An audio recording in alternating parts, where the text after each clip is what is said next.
여러분은 드라마나 뭐 노래 이런 것들을 좋아하시는지 모르겠어요. 저는 드라마는 별로 좋아하지 않는데 노래는 굉장히 좋아합니다. 그래서 찬양만 좋아하는 게 아니라 사실은 트로트부터 뭐 팝, 그다음에 뭐 클래식, 국악도 굉장히 좋아해서 다양한 장르의 음악들을 좋아해요. 사람들은 이 드라마도 좋아하고 음악도 좋아하는데 드라마나 음악, 그 노래의 주제가 대부분 뭐죠? 네, 사랑이죠. 네, 이 정도는 센스죠. 그렇죠? 네, 감사합니다. 네, 이 사랑에 대해서 대부분의 드라마나 노래가 이야기해요. 근데 이것이 지금뿐만 아니라 아주 오래전서부터 사랑에 대해서 이야기했는데 이것이 끊임없이 앞으로도 계속돼요. 저는 인류가 멸망할 때까지는 이 주제가 바뀌지 않을 거라고 믿어요. 왜냐하면 그만큼 사람들의 마음 가운데 가장 갈급한 것이 무엇이냐? 그것이 바로 사랑이기 때문에 그렇습니다. 저는 지난주까지 여러분들과 함께 예수 그리스도가 부활하신 이후의 사건들을 함께 살펴보고, 또 지난주는 성령 강림 주일이어서 마지막으로 예수님이 부활하시고 이 땅 가운데 다시 주신 선물이 성령이다라는 것을 말씀드렸어요. 오늘부터는 그 성령의 오신 이후에 그러면 우리에게는 어떠한 일들이 일어나는지에 대해서 함께 은혜를 나누고자 합니다. 우리가 잘 아는 것처럼 성령의 9가지 열매가 있죠. 오늘은 첫 번째로 사랑에 대해서 여러분들과 함께 나누려고 합니다. 자, 사랑에 대해서 많은 사람도 이야기하고 성경도 이야기하고 있는데, 오늘 성경이 말하는 그 사랑은 무엇인가? 첫 번째로 사랑은 허다한 죄를 덮느니라 라고 말씀하고 있어요. 여러분, 인간은요, 하나님으로부터 분리되면서 사랑에 대한 갈급함이 생겼거든요. 그런데 그 하나님과 인간 사이가 사랑하지 못하도록 가로막고 있는 장애가 하나 있어요. 이게 뭐냐면 그게 죄예요, 죄. 이 죄에 빠진 그 인간들이 겪고 있는 첫 번째 증상이 무엇인가? 죄에 대한 무지예요. 죄에 대한 무지. 죄 때문에 하나님께 가까이 가지 못하고 있는데, 아이러니하게도 그 죄가 무엇인지, 죄가 나에게 어떠한 일을 일으키고 있는지 그 죄에 대해서 알지 못하는 것, 그래서 회복되지 못하고 해결함을 얻지 못하는 것, 그것이 바로 죄의 문제다라고 이야기해요. 전도를 하다 보면 꼭 이야기하고 부딪히는 부분이 있어요. 그게 뭐냐? 당신은 죄인입니다 라는 거예요. 여러분, 여러분들도 그런 때가 있으셨겠지만 누군가에게 당신 죄인입니다 라고 이야기하면 사람들이 뭐라고 생각해요? 네. 좋아해요? 싫어해요? 네, 싫어해요. 네. 당신 죄인이야? 그러면 좋아할 사람이 아무도 없어요. 그런데 성경은 뭐라고 말하냐? 우리가 죄인이다 라고 단언하고 계시죠. 사람들은 그렇기 때문에 이 죄의 문제에 대해서 아주 심각하게 생각해야 됨에도 불구하고 그 죄를 생각하기를 두려워하고 싫어해서 그냥 대충 덮어버리려고 하는 경향들이 있어요. 근데 문제는 뭐냐면 우리 주변에 죄가 너무나 광범위하고 깊게 깔려 있다라는 거예요. 여러분, 뉴스를 자주 보시나요? 뉴스를 보시면 그 뉴스에서 보도되는 것들이 좋은 얘기예요? 나쁜 얘기예요? 네, 거의 대부분이 나쁜 얘기예요. 그러면 그 나쁜 일이 일어나는 근본적인 문제가 뭘까요? 그게 바로 죄의 문제예요. 죄 때문에 그런 나쁜 일들이 계속해서 일어나는 거죠. 그럼 뉴스를 왜 하냐? 그렇게 나쁜 일이 우리 가운데 있으니까 경계하고 조심해서 그런 나쁜 일이 일어나지 않도록 우리가 좀 주의하자, 예방하자 하는 것이 뉴스를 내보내는 취지잖아요. 근데 뉴스를 그렇게 오랫동안 내보내는데 어때요? 여러분 주변에 나쁜 일이 줄어드는 것 같아요? 늘어나는 것 같아요? 네, 줄어들지 않아요. 오히려 늘어나는 것 같아요. 이게 인간의 아주 본질적인 문제라는 거예요. 그런데 왜 이런 문제가 반복되느냐? 오랫동안 역사 속에서 왜 이런 문제가 해결되지 못하느냐? 그것은 바로 죄의 본질적인 의미, 그리고 죄가 우리 가운데 왜 일어났고 어떻게 일어나고 있는 것인지를 깨닫지 못하기 때문이에요. 성경은 이 죄에 대해서 알려고 그러면 사실은 죄를 보는 것이 아니라 하나님에 대해서 알아야 된다라고 말씀하고 있어요. 하나님에 대해서. 왜냐하면 인간이 죄에 빠지는 본질적인 그 이유가 무엇이냐면 하나님과의 분리 때문이에요. 하나님과의 분리. 성경은요, 죄에 대해서 그 죄가 무엇이냐, 성경적 정의는요, 하나님을 거역하고 하나님을 대적하는 것, 하나님을 부인하는 것, 이것이 죄의 본질적인 모습이다라고 말씀하고 있기 때문에 그래요. 그래서 하나님을 알면 죄에 대해서 그때서야 비로소 인식이 생겨요. 아, 이게 죄구나.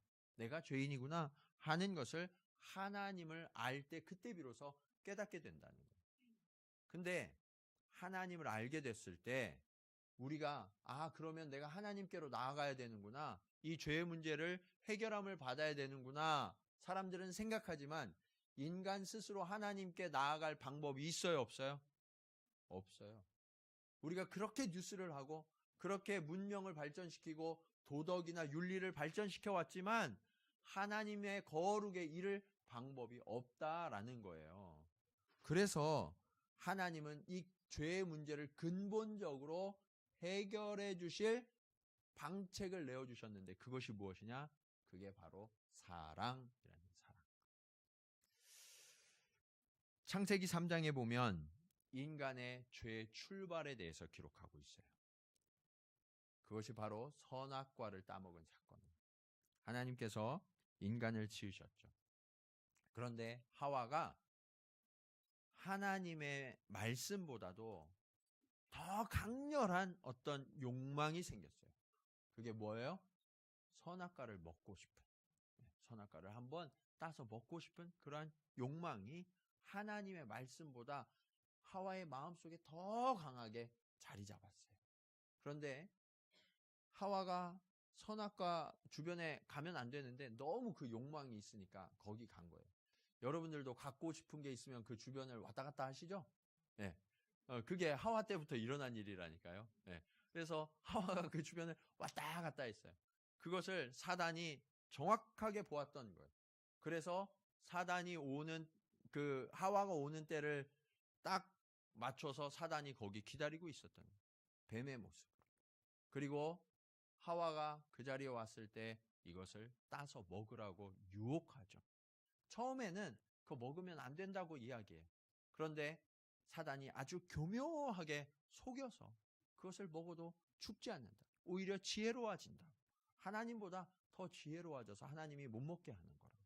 그렇게 교묘하게 속여서 하와가 결국 선악과를 따먹고 말죠.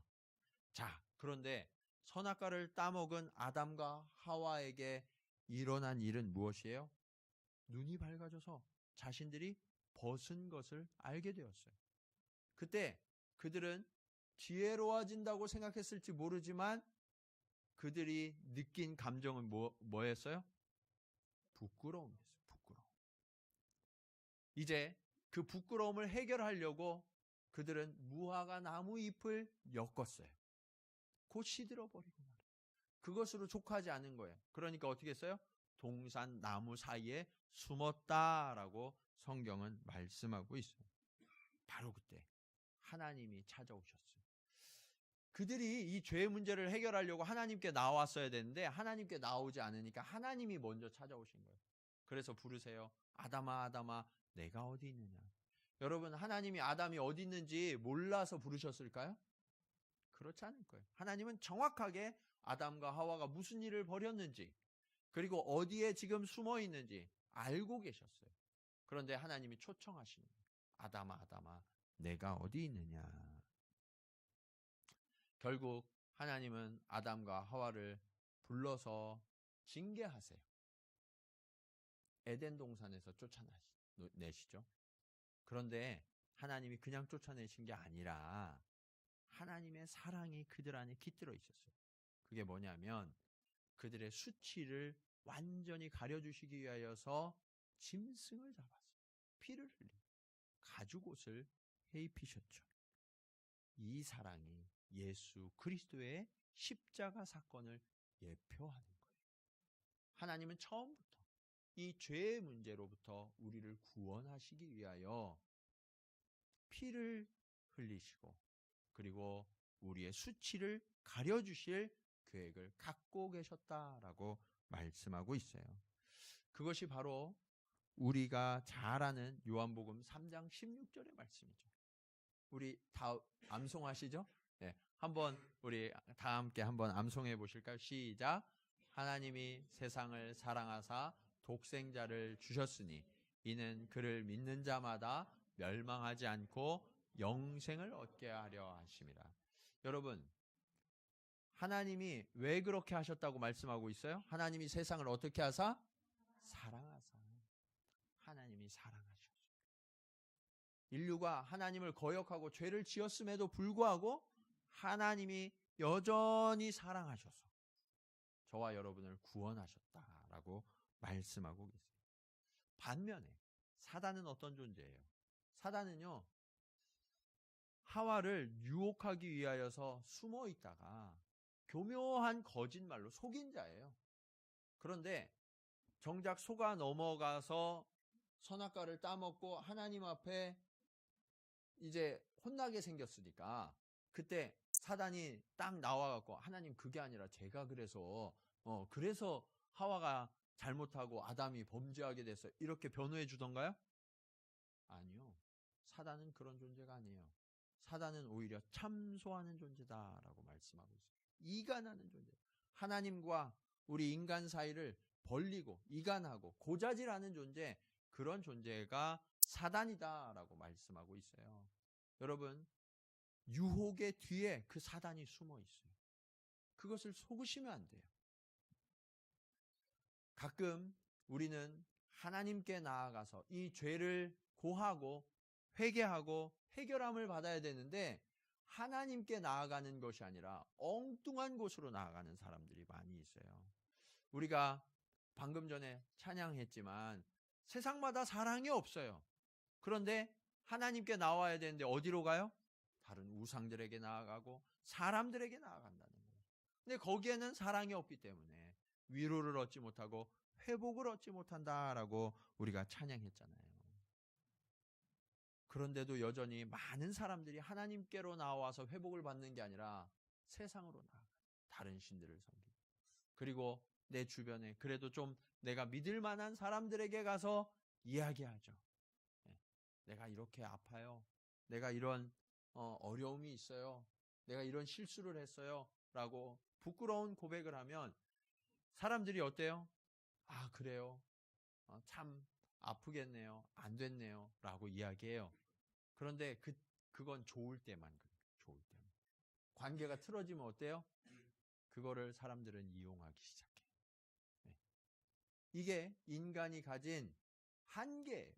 네. 인간은요, 그것을 자꾸 드러내려고 하고 부끄럽게 하려고 하는 경향이 있어요. 그렇기 때문에 우리는 이러한 것들을 잘 분별할 수 있어야 돼요. 근데 하나님은 달라요. 하나님은 어떻게 하시냐? 우리의 죄에 대해서 책망하시고 징계하세요. 그렇지만 그 다음에 해결책이 있어요. 하나님의 해결책은 우리의 수치와 아픔, 그리고 상처를 덮어주시고 가려주세요. 그리고 치유해 주세요. 베드로전서 4장 8절을 우리 같이 한번 찾아보기 원합니다. 네, 같이 한번 읽어볼까요? 자, 시작. 무엇보다도 뜨겁게 서로 사랑할지니 사랑은 허다한 죄를 덮느니라. 아멘. 여러분, 사랑은 무엇을 덮는다고요? 예, 허다한 죄라는 얘기는 많은 죄, 모든 죄를 이야기하는 거예요. 죄를 덮는 유일한 것은 사랑밖에 없다라고 말씀하고 있어요. 근데 우리 인간들이 이 모든 죄를 덮는 사랑을 경험할 때가 있어요. 그게 언제냐? 인생을 살아가다 보면 한 두세 번의 이런 주기가 있는 것 같아요. 첫 번째는 부모님이 자녀를 낳았을 때예요.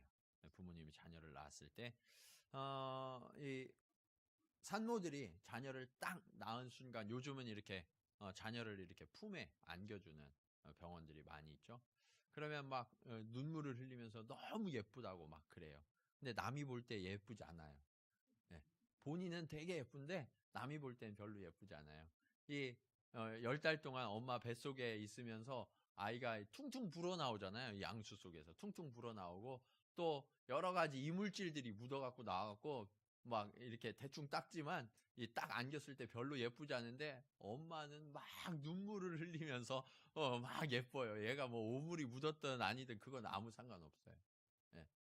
그리고 증세가 조금 심각해지면 어떤 이야기를 하냐면 엄마들이 이런 고백 잘하더라고요. 이렇게 기저귀 갈면서 우리 애는 똥도 구수해 이렇게 냄새가. 예. 예. 그것마저도 아름답고 구수하다는 거예요. 왜요? 사랑하니까. 그 허물이 다 덮여지는 거예요. 그리고 또 한 번의 주기가 있는 것 같아요. 그게 우리 청년들도 있는데 우리 청년의 때 연애할 때 연애할 때 이렇게 옆에서 보면요 그 눈에 하트가 막 날아다녀요. 하트가 막 날아다녀요. 그걸 보면 얼마나 그 서로 사랑하는지를 알죠. 자, 그런데 그 사랑하는 두 사람 막 하트가 날아다니는 그 두 사람을 남이 보잖아요. 그러면 쟤들 왜 사랑할까? 이런 마음이 들 때가 있어요, 솔직하게. 예, 그리고 가끔은 보면 부모님이 그러실 때 있단 말이에요. 야, 너 걔는 아니야. 예. 그러면 당사자들은 어때요? 부모님 그렇게 생각하세요? 맞아요. 제가 마음을 고쳐먹을게요. 이렇게 하는 사람을 본 적이 없어요. 그건 사랑하는 게 아니죠. 진짜 사랑하면 어떻게 해요? 부모님이 아무리 도시락을 싸들고 다니면서 말려도 이 사람이랑 결혼하지 않으면 내가 죽고 못 산다는 거예요. 예. 그러면서 사랑해요. 근데 그렇게 사랑했던 사람들이 시간이 조금 지나면 어떻게 돼요? 탓하고 내가 속았어. 예. 내가 잘못 봤지, 내가 미쳤지, 왜 이 인간이랑 이렇게 말하는 게 우리 인간들의 모습이에요. 그런데 여러분 한번 잘 생각해 보죠. 그 사람이 변했을까요? 그 사람은 원래 그대로예요. 문제는 뭐냐면 내가 그 사람을 향하여 바라봤던 그 사랑의 시선이 거두어진 거죠. 콩깍지가 벗겨진 거예요. 그러면서 그전에 뭘 해도 이쁘고 뭘 해도 용납이 되고 사랑했던 그 존재가 미워지는 거예요. 변했다고 이야기하지만 사실은 그 사람이 변한 게 아니라 내가 변한 거죠. 성경은 무엇보다도 뜨겁게 서로 사랑할지니 사랑은 허다한 죄를 덮느니라 라고 말씀하고 있어요. 어떻게 사랑하라고요? 뜨겁게. 사랑은요, 미지근한 사랑은 안 돼요. 뜨겁게 사랑하라. 뜨겁게. 뜨겁게 사랑하면 상대의 죄와 허물, 잘못, 실수 이런 것들이 그 뜨거운 용광로에 다 녹아진다는 거예요. 그러면 다 녹아져서 아주 깨끗하고 순결한 사랑으로, 순수한 사랑으로 상대를 바라볼 수 있습니다. 그때 용납이 되는 거예요. 네. 주님은 우리를 그렇게 사랑하셨어요.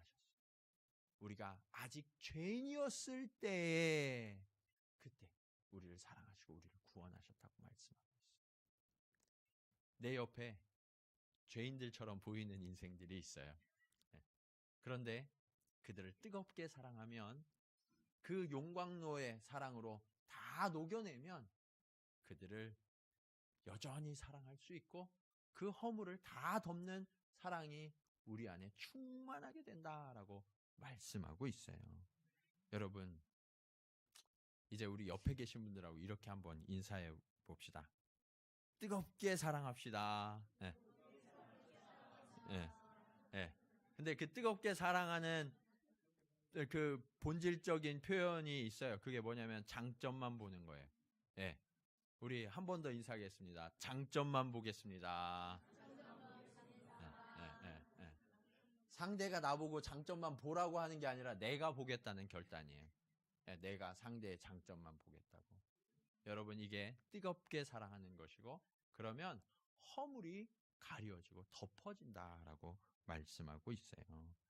자, 두 번째로 사랑은 두려움을 덮느니라 라고 말씀하고 있어요. 죄에 빠진 인간의 첫 번째 증상은 죄에 대한 무지라면 그 죄를 인식하고 난 인간의 증상은 두려움이 오는 거예요. 죄를 인식하면 죄책감 때문에 그 죄인식 때문에 두려움이 생겨요. 그러면 우리가 앞서 살펴봤던 것처럼 아담과 하와가 가리고 숨었던 그러한 일들이 일어나요.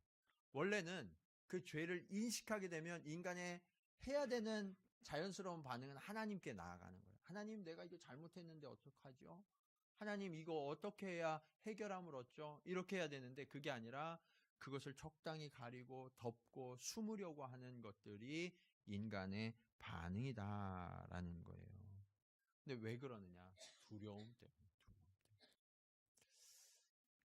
어린아이들이요, 아주 어린아이들, 전혀 두려움을 모르는 아이들은요, 실수해도 자연스러워요. 네. 그래서 안 고쳐지는 거예요. 이렇게 컵에 물이 담겨져 있는데 아주 어린아이들이 막 뛰어놀다가 이거를 확 엎고 컵을 깨뜨렸어요. 그러면 아주 어린아이들은 어떻게 하냐면 그냥 엄마 불러요. 그리고 끝. 네. 아무 대책을 세우지 않아요. 그런데 조금 컸어. 조금 크면 이렇게 딱 깼어요. 그러면 대부분의 반응이 어때요? 요거를 적당히 치워가지고 가리려고, 숨기려고 하는 게 아이들의 반응이에요. 왜요? 두려움이 그 안에 들어오기 시작한 거예요. 사랑보다 두려움이 더 커진 아이의 반응이거든요. 우리가 주님을 향한 사랑, 그리고 서로를 향한 사랑이 두려움을 압도하면 우린 두려워하지 않아요. 그런데 두려움이 사랑을 이기게 되면 그때부터 숨기고 가리게 되는 거예요.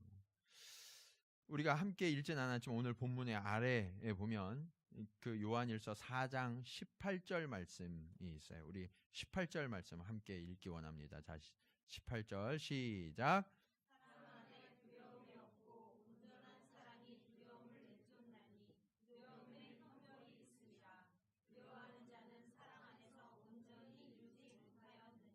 아멘. 사랑 안에 무엇이 없다고요? 두려움이 없대요. 그리고 두려워하면요, 형벌이 있대요. 형벌이. 사랑은 주님께 대한 전적인 신뢰예요. 나를 언제든지 받아주시고 나를 용서하신다는 그 주님에 대한 전적인 신뢰. 이것이 있으면 우린 두려워하지 않아요. 아버지 하나님이 얼마나 좋은 분인지 우리가 알기 때문에. 그런데 문제는 우리가 믿음을 가졌다고, 믿는다고 하면서도 여전히 두려워하는 사람들이 있어요. 그런 분들은 믿음을 가지면서도 항상 두려워요. 아, 내가 이거 실수했는데, 이거 잘못했는데, 이거 어떻게 하지? 큰일 났네. 나 용서 못 받을 것 같다. 그런 마음이 있어요. 근데 그런 분들 가운데에는 사실은 이전에 상처가 그런 역할을 하는 경우가 많이 있습니다. 내가 이전에 거절당하거나 신뢰를 잃어버려서 관계가 깨어졌거나 이런 상처들이 있는 분들은 믿는다고 하면서도 그 두려운 마음이 항상 그 마음 한켠에 있어요. 그래서 온전한 사랑을 하지 못하는 거예요.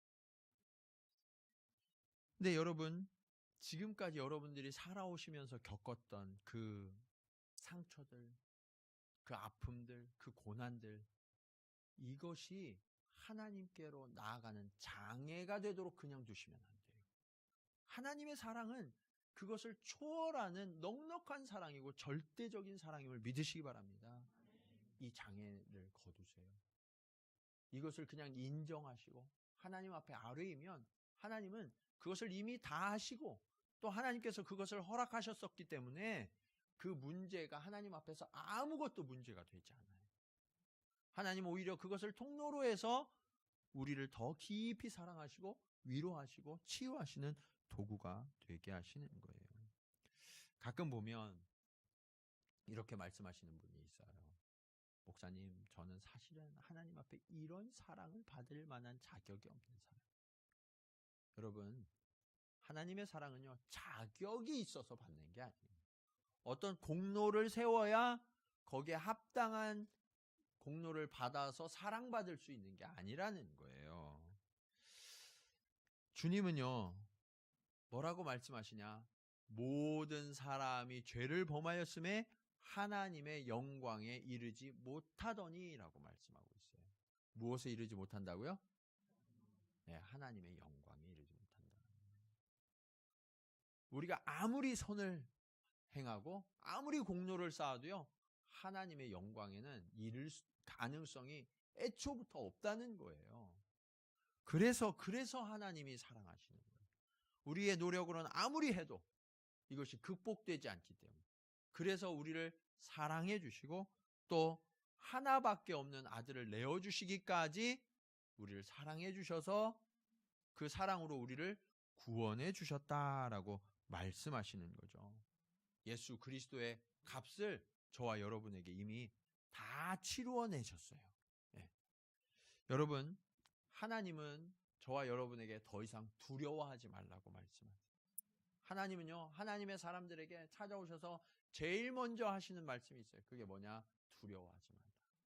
하나님 모세를 만났을 때도, 여호수아를 만났을 때도 두려워하지 말라고 말씀하세요. 왜? 내가 너희 하나님 되니까. 내가 너와 함께 하니까.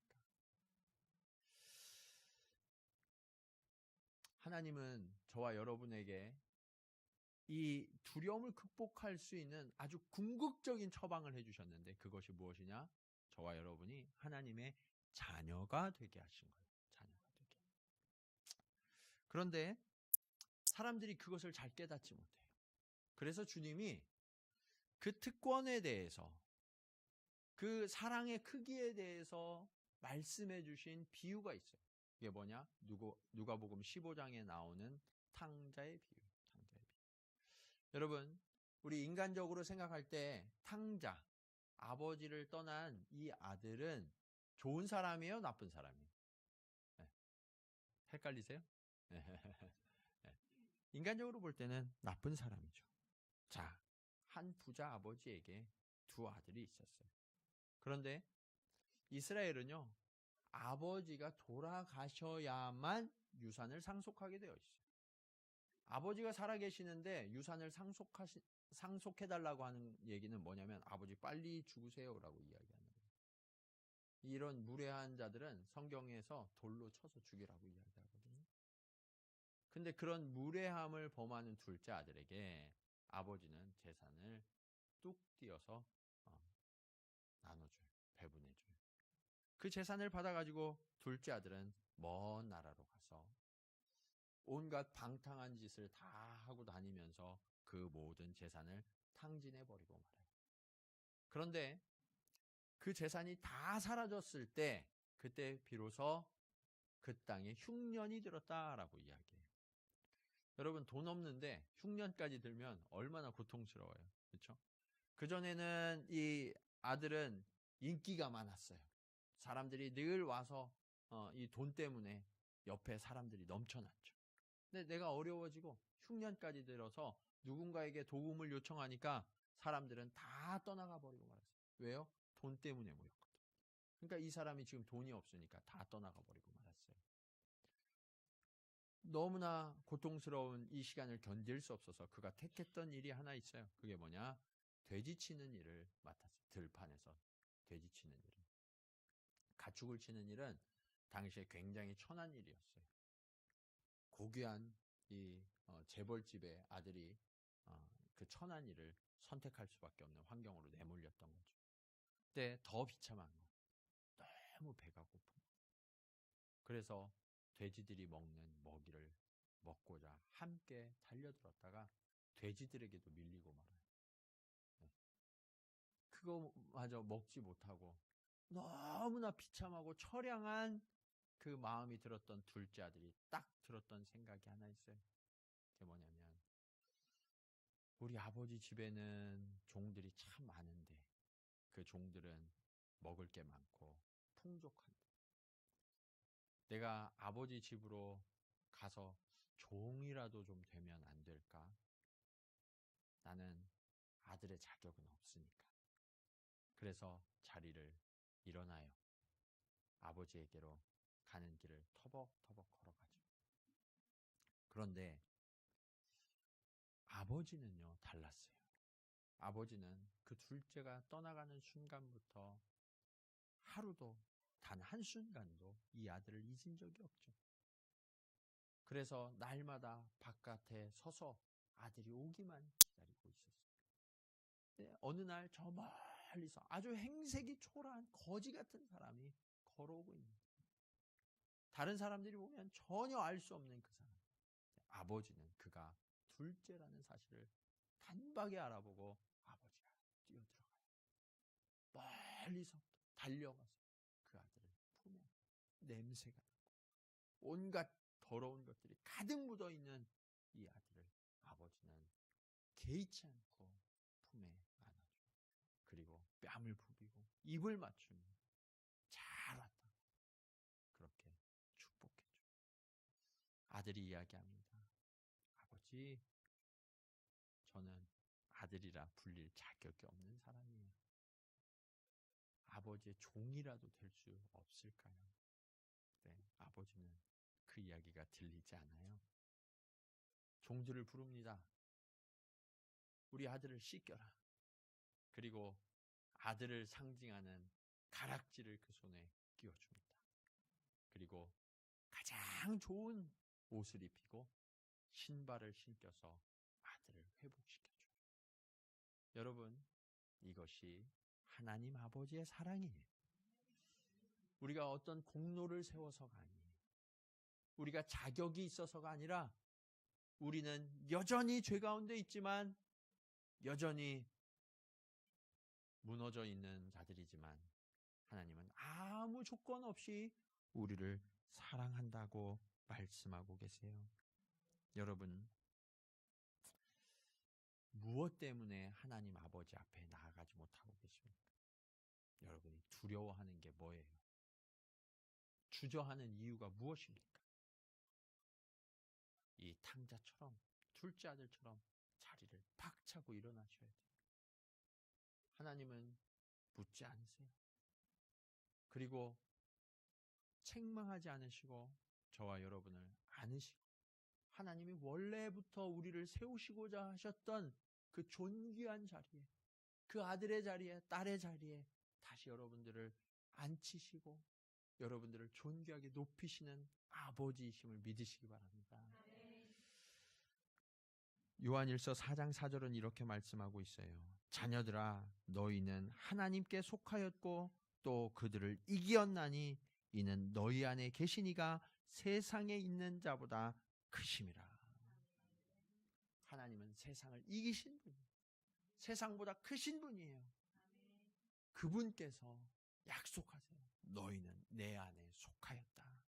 너희는 나의 자녀다.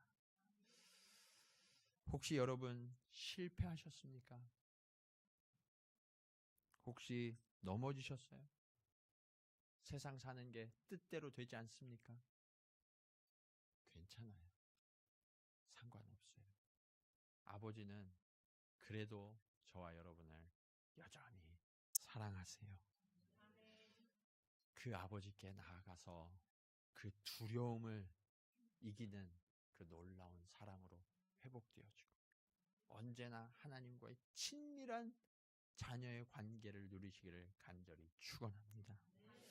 마지막으로 오늘 성경은 사랑이 제일이라고 말씀하고 계세요.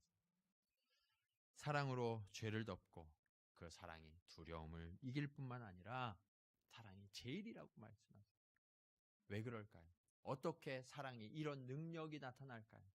그것은 바로 사랑이 하나님께 속한 것이기 때문에 그래요. 오늘 본문의 7절, 8절을 보시면 이렇게 말씀하고 있어요. 사랑하는 자들아, 우리가 서로 사랑하자. 사랑은 하나님께 속한 것이니 사랑하는 자마다 하나님으로부터 나서 하나님을 알고 사랑하지 아니하는 자는 하나님을 알지 못하나니 이는 하나님은 사랑이심이라. 하나님이 뭐라고요? 사랑이시다. 그 하나님을 아는 자라면 당연히 자연스럽게 사랑하게 된다는 거예요. 그런데 우리가 사랑하지 못할 때는 어떤 때냐? 하나님을 인식하지 못할 때, 하나님을 알지 못할 때, 그때 사랑할 수 없다라고 말씀하고 있어요. 여러분, 우리가 인식하든 인식하지 않든 하나님은 우리 안에 거하심을 믿으시기 바랍니다. 그래서 우리는 사랑할 수 있어요. 혹시 여러분 중에 하나님을 직접 보신 분이 계신가요? 하나님을 만져보시고 하나님의 음성을 듣고 그런 분이 혹시 계세요? 네. 이런 질문을 드리면 어떤 교회에서는 가끔 이렇게 손을 드시는 분이 한두 분씩 계셔가지고. 네. 근데 오늘 말씀 12절을 한번 같이 읽어볼까요? 12절. 자, 요한일서 4장 12절. 자, 시작. 어느 때나 하나님을 본 사람이 없으되 만일 우리가 서로 사랑하면 하나님이 우리 안에 거하시고 그의 사랑이 우리 안에 온전히 이루어지느니라. 아멘. 여러분, 하나님을 본 사람이 없어도 괜찮대요. 예. 우리는 하나님을 보고 싶잖아요. 하나님의 음성 듣기를 원하잖아요. 하나님의 그 손길을 만져보기를 원하잖아요. 그런데 그것을 직접 해볼 수 있는 좋은 방법이 있대요. 최고의 방법. 그게 뭐냐? 우리가 서로 사랑하는 거예요. 사랑하면 하나님이 우리 안에 거하셔서 그 하나님의 역사하심이 우리 안에 나타난다는 거예요. 사랑하지 않기 때문에 하나님을 볼 수 없고 하나님을 경험할 수 없지, 사랑하면 하나님이 우리 안에 거하셔서 그 하나님을 경험하고 그 하나님의 음성을 듣고 하나님의 손길을 누리게 된다라고 말씀하고 계세요. 이동원 원로 목사님 말씀, 지구촌교회 이동원 원로 목사님 말씀인데 주례하실 때 꼭 하시는 말씀이 있어요. 젊은 지금 처음 출발하는 신혼 부부를 세워놓고 이렇게 말씀하세요. 당신들이 언젠가 자녀를 낳을 텐데 그 자녀가 엄마 아빠에게 이렇게 물을 때가 있을 거라고. 엄마 아빠, 천국은 어떤 곳이야? 그러면 천국은 우리 가정과 같은 곳이야. 그렇게 대답할 수 있어야 한다. 왜 그럴까요? 그것은 바로 사랑이 그 안에 있기 때문에 그래요. 천국은 어떤 곳이냐? 하나님이 거하시는 곳이죠. 우리가 서로 사랑하면 그 안에 사랑이 있고 그리고 그 안에 하나님이 함께 하시는, 그래서 하나님이 함께 하시는 곳, 그곳은 천국이 될 수 있는 거예요. 여러분, 그런데 그 천국에서도 꼭 필요한 게 뭐냐? 고린도전서 13장 13절은 그런즉 믿음, 소망, 사랑 이 세 가지는 항상 있을 것인데 그 중에 제일은 무엇이라고요? 사랑이라 라고 말씀하고 있어요. 믿음, 소망, 사랑 이 세 가지는 천국에서도 계속된다. 그 중에서 제일로 꼭 필요한 것, 그것이 사랑이다라고 말씀하고 있는 거예요. 천국에서도 그 사랑의 역할만큼은 멈출 수가 없다. 계속되는 것이다 라는 거죠. 그렇기 때문에 우리가 지금 이곳을 함께 살아가면서 이곳에 그 사랑이 이루어지는 공동체를 이루어야 돼요. 저와 여러분이 이루는 가정, 그리고 우리의 교회, 우리의 목장, 그리고 우리의 학교, 우리의 직장, 또 우리가 만나는 모든 관계, 그곳을 하나님이 임재하시고 하나님이 다스리시는 천국으로 만들어 가야 되는데 그것을 할 사람이 누군가 하고 하나님이 눈여겨보시다가 선택한 분, 그분들이 바로 여러분인 거예요. 네. 그래서 하나님은 그 가정에 여러분을 세우셨고 그리고 그 직장에 여러분들을 보내셨고 이 교회에 여러분을 세우신 거예요. 네. 하나님은 이 일을 위하여서 사랑의 사도로 저와 여러분을 세우셨음을 믿으시기 바랍니다. 이제 우리가 그 사랑으로 우리 공동체들을 천국으로 만들어야 되는데 그런 건 알겠는데 이게 힘들고 어렵잖아요. 그렇죠? 네, 여러분이라고 뭐 가정을 천국으로 안 만들고 싶어서 그러시겠어요? 네, 다 천국 만들고 싶지. 근데 잘 돼요? 안 돼요? 네, 대답이 없으신 거 보니까 잘 안 돼요. 잘 안 돼요. 네, 난 천국 만들고 싶은데 맨날 가려고 그러면 이놈의 집구석 이런 말이 나오고 이게 잘 안 돼요. 근데 왜 안 되냐? 내가 가진 사랑으로, 내가 가진 열정과 노력으로 하려고 하기 때문에 안 되는 거예요. 여러분, 나는요, 연약하고 부족한 자예요. 한계가 있는 자예요. 너무나 작아서 내가 가진 사랑의 크기로는 그들을 다 품을 수가 없어요. 근데 여러분, 하나님이 저와 여러분을 그곳에 사랑의 사도로 세우시면서 그 대책을 마련하지 않고 세우셨을까요? 그러면 너무 그게 짐이 무겁고 힘들죠. 원망스럽죠. 근데 하나님의 대책이 있어요. 그게 오늘 본문의 마지막 구절이에요. 13절 우리 한 번 더 같이 읽겠습니다. 자, 13절 시작. 그의 성령을 우리에게 주심으로 우리가 그 안에 거하고 그가 우리 안에 거하시는 줄을 아느니라. 아멘. 누구를 우리에게 주셨다고요? 성령. 성령의 9가지 열매 중에 가장 먼저 맺는 열매가 사랑이죠. 성령이 거하시면요, 내 힘으로 할 수 없었던 사랑을 할 수 있어요. 네. 내가 감당할 수 없는 그 일들을 감당할 수 있게 해주세요. 네. 이제 여러분이 하려고 하는 그 노력들을 좀 내려놓으세요. 내 힘으로 하려고 하면 어떤 일이 일어나냐? 제가 아까 예를 들어 드리면서 여러분의 인생의 주기에 자녀의 똥냄새도 구수하다라고 말했던 순간이 있다고 말씀드렸죠. 그런데 시간이 지나가지고 이 자녀들이 사춘기가 지나고 또 뭐 대학 가고 막 이렇게 하다 보면 부모 입에서 이런 이야기를 할 때가 있더라고요.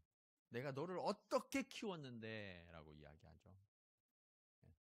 여기에서 극명하게 나타나는 게 있어요.